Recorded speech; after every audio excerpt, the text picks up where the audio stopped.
نحاول نفتكر بالظبط احنا ازاي خلينا الانمي يموت من البولت بتاعت اللاعب.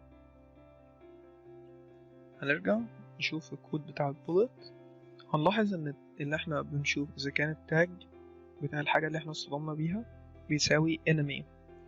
لو بيساوي enemy هندمره، لو هو اي حاجة تاني مش هندمره. فاحنا نفس كود بولت احنا حاطينه على الانمي بولت وعلى البولت بتاعت اللاعب. فاحنا لو جينا هنا نقوله لو الحاجة ديت دوت تاج بتساوي player، يعني لو الحاجة اللي احنا اصطدمنا بيها عليها تاج اسمه player، ساعتها احنا عايزين ندمرها هي كمان، نعمل destroy للبلاير او نعمل destroy الحاجة ديت اسمها other، فاعمل destroy other dot game object واعمل destroy للبولت نفسها اللي خبطت في البلاير اللي هي هتبقى الجيم object وهنكتبها small.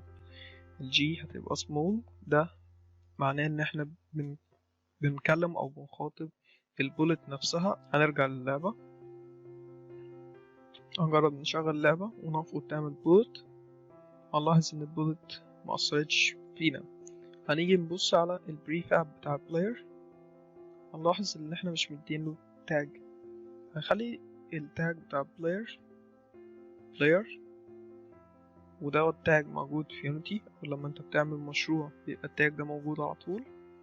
اجي دلوقتي اشغل اللعبة ونلاحظ اول لما يحصل الصدام هنلاحظ برضو ان مفيش حاجة حصلت.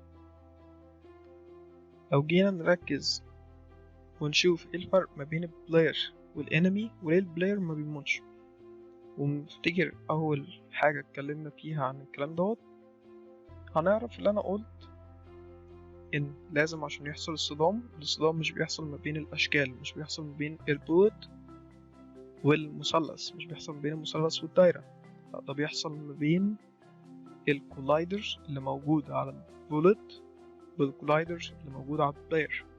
هنيجي على الانمي بولت مش هنلاقي كولايدر عليها، فلازم نحط كولايدر. بكتب circle collider 2D وخلي الراديوس بتاعه 0.0.9.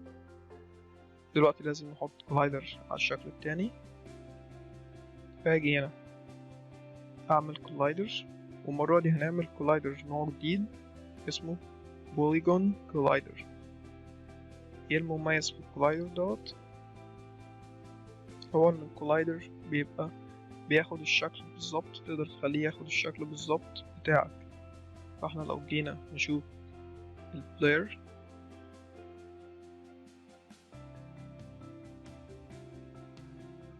هنلاقي ان الكولايدر واخد بلاير بالظبط، هنلاقي ان الكولايدر واخد شكل مثلث.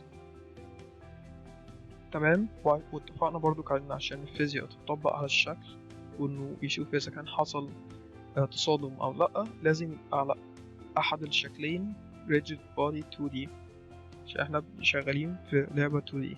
انا هحط المرة دي على البلاير rigid body 2D، وعشان مش هخليها تطبق عليه الجرافيتي او الجاذبية هخلي ان الجرافيتي او الجاذبية بصفر.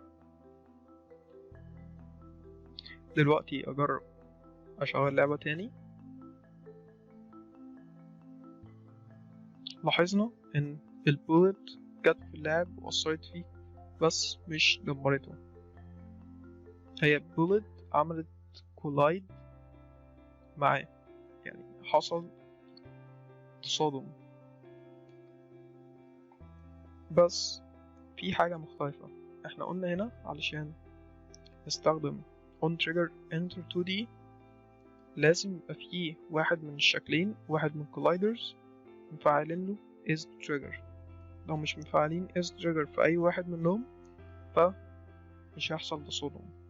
لو احنا عايزين يحصل تصادم ونشوف التصادم دوت حصل ما بين ايه وايه، ولو في حالة الاتنين مش موجود عليهم is trigger فاحنا لازم نستخدم method تانية اسمها on collision.